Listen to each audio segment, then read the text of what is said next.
بسم اللہ الرحمن الرحیم الحمد للہ رب العالمین والصلاة والسلام علی خاتم النبیین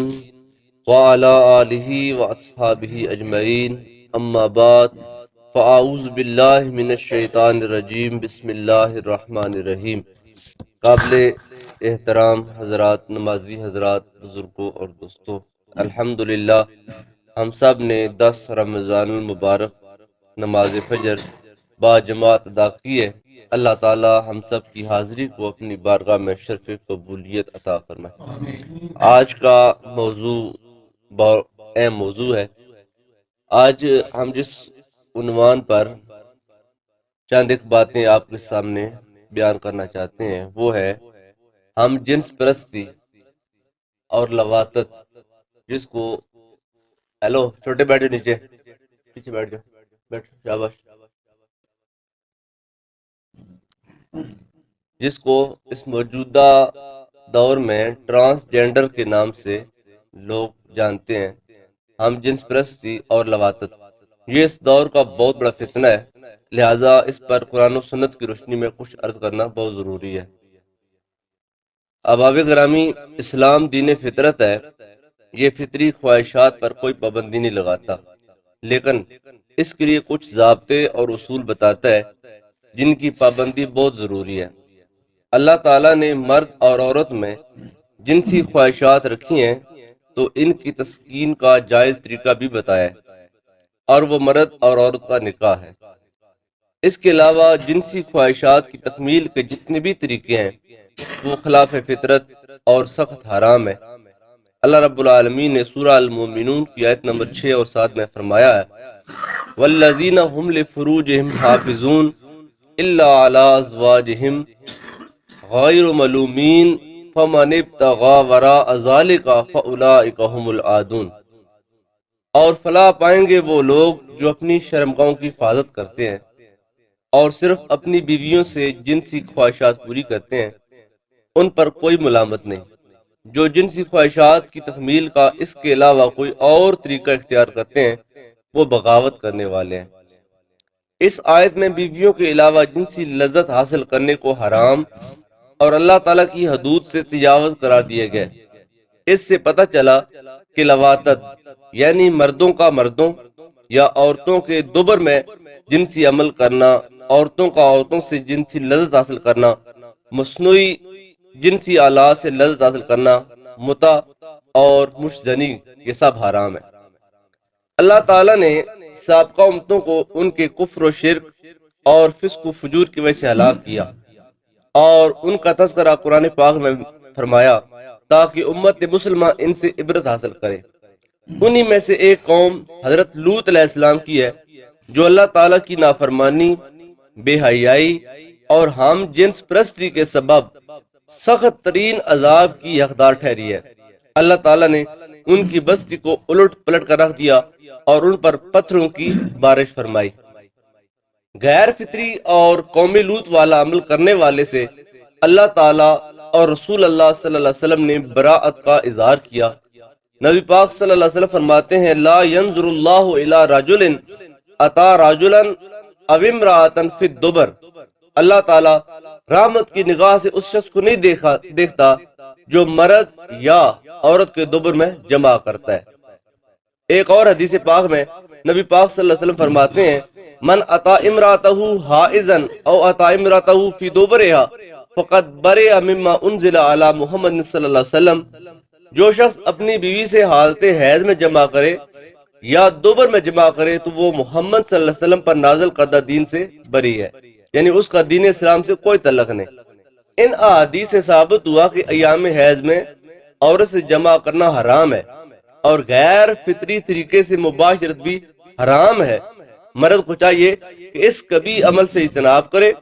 اور عورت کو چاہیے کہ اس فعل کبھی کے بارے میں شوہر کی بات ہرگز نہ مانے اور سختی سے روکے۔ اس عمل بد کے مرتکب لوگوں کے لیے نبی پاک صلی اللہ علیہ وسلم نے سخت سزا تجویز فرمائی ہے۔ حضرت ابو ہریرہ رضی اللہ تعالیٰ عنہ فرماتے ہیں نبی پاک صلی اللہ علیہ وسلم نے ارشاد فرمایا اقتلوا الفاعل والمفعول به جب تم کسی کو لواطت میں پاؤ تو فاعل اور مفعول دونوں کو قتل کرو، کیونکہ دونوں ہی منحوس ہیں اور دونوں کا وجود زمین پر اللہ تعالیٰ کے عذاب کا سبب ہے۔ کہا گیا ہے کہ 4 اعمال ایسے ہیں جن سے خدا کا عرش کانپ جاتا ہے اور اللہ تعالیٰ کو بہت زیادہ غصہ آتا ہے، اور وہ 4 اعمال کون سے ہیں؟ قتل النفس بغیر حق، کسی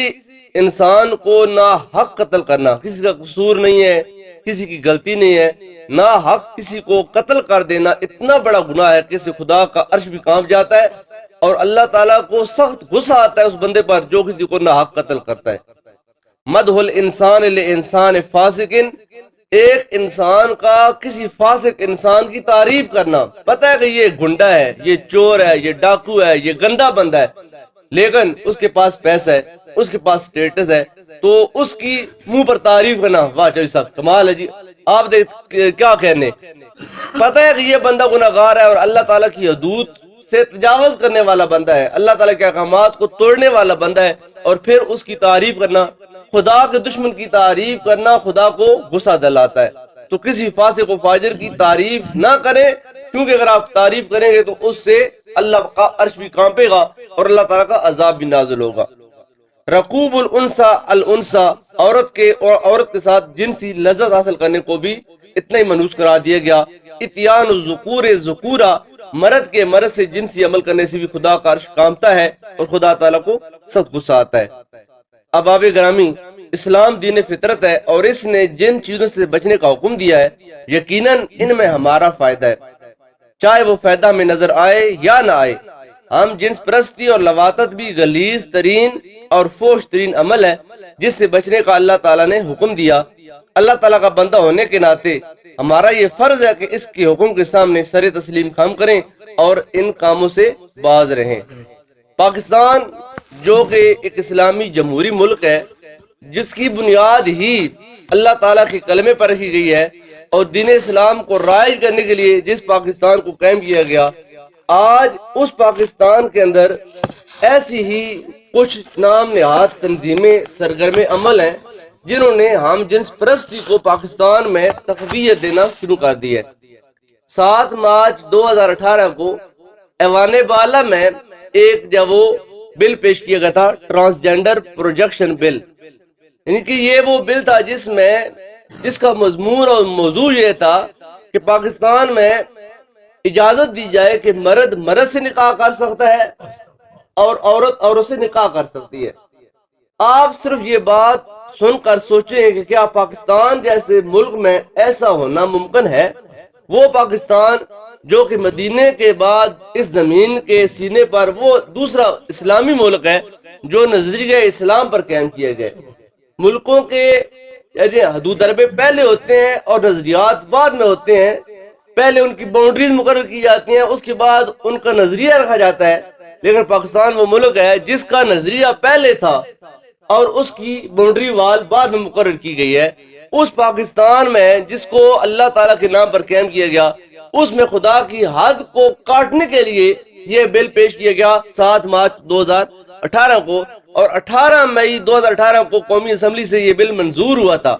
ٹرانسجینڈر ایکٹ کے جو نکات تھے اس میں کیا تھا؟ اس ایکٹ کی دفعہ 3 کے مطابق کوئی بھی مرد یا عورت صرف اپنی خواہشات یا احساس کی بنیاد پر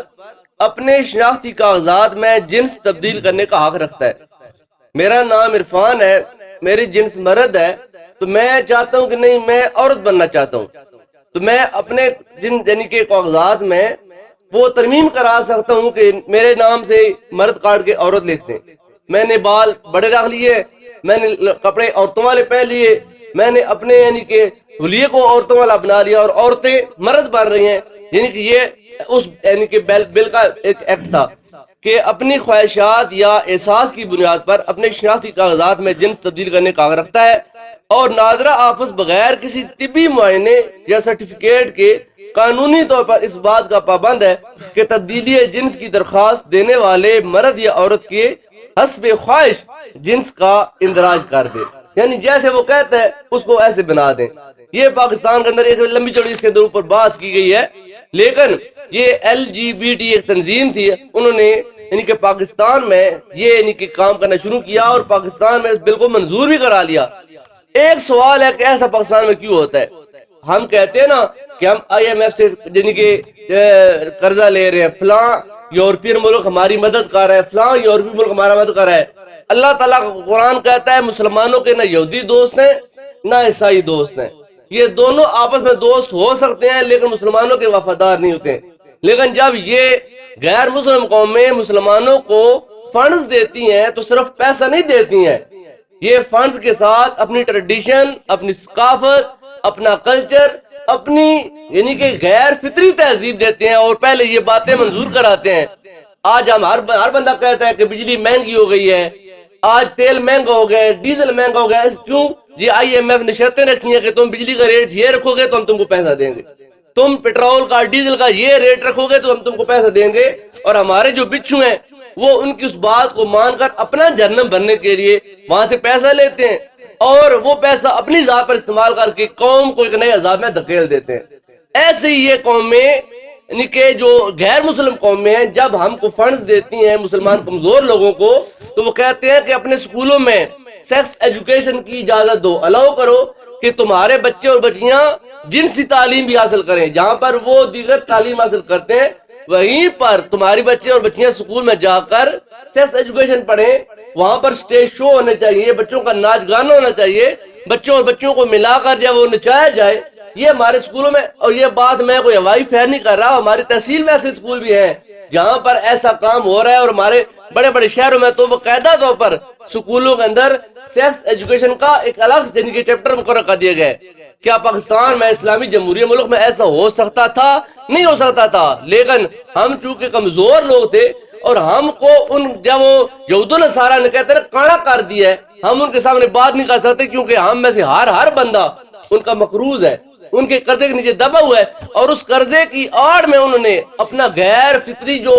یعنی کہ کلچر تھا اس نے ہم مسلمانوں پر تھوپ دیا ہے اور ہم اس کے پیچھے بھاگے چلے جا رہے ہیں۔ ہمارے ٹی وی چینل وہاں پر اس کو دیکھ لو اور آج ہماری نسل اسی کو فالو کر رہی ہے کہ فلاں ڈرامے میں فلاں لڑکی کا ایسا لباس تھا، آج ہماری بچی کا دل کرتا ہے کہ میں بھی ایسے لباس پہنوں۔ پیچھے کچھ دن ان کے 2-4 ماہ پہلے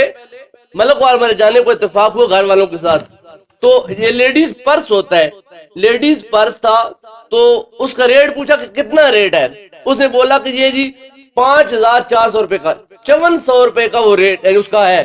بھئی اتنا مہنگا کیوں ہے؟ انہوں نے بولا کہ یہ پچھلے مہینے میں ایک انڈیا کی فلم لانچ ہوئی ہے، اس میں جو اس فلم کی ہیروئن تھی اس کے پاس یہ پرس تھا، اور اس پرس کو ہماری لیڈیز نے اتنا پسند کیا کہ اس کی ڈیمانڈ بڑھی کہ ہم بھی یہ پرس لینا چاہتے ہیں، اور جب اس پرس کی ڈیمانڈ بڑھی تو اس کو یعنی کہ جب لایا گیا اس کی ریٹ اتنی بڑھا دی کہ ہم نے یعنی کہ اس فلم کی خالی ایک پرس کی تشہیر کے لیے ہم نے اس کو یعنی فالو کرنا شروع کر دیا، اور ہم نے اور ہماری عورتوں کا یہی خواہش ہے کہ جیسا اس فلم کی ہیروئن کے پاس پرس تھا میں وہ پرس لینا چاہتی ہوں، اس کا اتنا زیادہ ریٹ۔ یعنی کہ ہم لوگ اس قدر یعنی کہ غیر کی تہذیب کے دلدادہ ہو چکے ہیں کہ ہم کو معلوم نہیں ہے کہ ہم مسلمان ہیں اور ہمارا مسلمانوں کا ایک الگ تشخص ہے، نظام ہے، ہم کو مسلمانوں کا یہ اپنا نظام اپنانا چاہیے۔ آج کا جو ہمارا موضوع ہے وہ یہ ہے، ہم جنس پرستی جو لواطت ہے مرد کی مرد سے ہو یا عورت کی عورت سے ہو، عورتیں عورت سے نکاح کر سکتی ہیں، مرد مرد سے نکاح کر سکتے ہیں۔ آپ یعنی کہ نیٹ پر جا کر اس کے بارے میں LGBT کے بارے میں ٹرانسجینڈر لکھیں، ہم جنس پرستی لکھتے ہیں، لواطت لکھیں، اس کے پورے آرٹیکل پڑے ہوئے ہیں، اس کے اوپر پورا لٹریچر پڑا ہوا ہے کہ آپ پڑھیں اور سنیں کہ وہاں پر ہمارے پاکستان میں وانے بالا میں کیا کیا خارستانیاں کی جا رہی ہیں اور ہمارے ساتھ کیا کیا دھوکے کیے جا رہے ہیں، جس سے ہماری اس نئی نسل کو تباہ و برباد کیا جا رہا ہے دین سے۔ آج کیا وجہ ہے؟ یہ 5 یا 7 منٹ کا 10 منٹ کا درس ہوتا ہے، ہمارے جوان کیوں نہیں بیٹھتے بات سنتے؟ کیوں؟ ہمارا مزاج نہیں ہے، ہم کو دین کی بات اچھی نہیں لگتی۔ اب ان کو موبائل پکڑا دو، 10 بجے تک موبائل فیس بک واٹس ایپ یوٹیوب پہ لگے رہیں گے، کوئی تھکاوٹ نہیں، کوئی پریشانی نہیں، کوئی اونگ تک نہیں آئے گی۔ یہاں پر آئیں گے خالی 5 منٹ درس اوپر ہو جائے ہماری نظر گھڑی پہ ہوتی ہے اور جمعیاں آنا شروع ہو جاتی ہیں، مولوی صاحب جان چھوڑیں، کیونکہ یہ ہمارے مزاج کی یہ دوا ہم کو راس نہیں آ رہی ہے۔ ہم کو راس آتا ہے موبائل، ہم کو راس آتا ہے سوشل میڈیا، ہم کو راس آتی ہے بے حیائی، یہ دین کی جو دعا ہے ہم کو راس نہیں آ رہی ہے۔ اس لیے جو ان طرح شروع ہوتا جاتا ہے آہستہ آہستہ جوان سرنا شروع ہوتے ہیں، بزرگوں نے تو بیٹھنا ہے، ان کی مجبوری ہے، لیکن یہ جو جوان ہے جنہوں نے دین آج سیکھنا ہے اور آگے چل کر اپنی عملی زندگی میں دین پر عمل کرنا ہے، آج ہمارا مزاج ایسا نہیں بن رہا۔ اس لیے میرے پیارے بھائیوں اور بزرگوں اور دوستوں، یہ جو صبح کے وقت درس تھوڑا سا ہوتا ہے، اس کو تھوڑا سا صبر کے ساتھ بیٹھ کر سن لیا کریں۔ یہ درس آپ کا وقت ضائع نہیں کرے گا، انشاءاللہ تعالی آپ کے اندر ایک انقلاب لائے گا آپ کی شخصیت کو سنوارنے کے لیے۔ اگر آپ اس کو غور سے سن کر، کان سے سن کر دل میں جگہ دیں گے تو انشاءاللہ تعالی آپ کے تشخص کو برقرار رکھے گا اور آپ کے اندر ایک جو انقلابی ولولہ لائے گا۔ نہیں تو یہ جو غیروں کے ہتھ کنڈے ہیں، ہم چاروں طرف سے اس کے اندر پھنسے ہوئے ہیں، دائیں بائیں آگے پیچھے سے غیروں نے ہم کو جکڑا ہوا ہے اور اپنی روایات ہم پر وہ مسلط کرنا چاہتے ہیں اور کر رہے ہیں، اور ہم سوچے ان سوچے ان کی روایات کو اڈاپٹ کر چکے ہیں۔ اللہ تعالیٰ کی بارگاہ میں دعا کرتے ہیں اللہ تعالیٰ ہم سب کو ہدایت کامل عطا فرمائے۔ جو ہمارا دینی تشخص ہے، اسلامی تشخص ہے، اللہ اس کو اپنانے کی توفیق عطا فرمائے۔ آمین بجاہ نبی الامین وآخر دعوانا الحمدللہ رب العالمین۔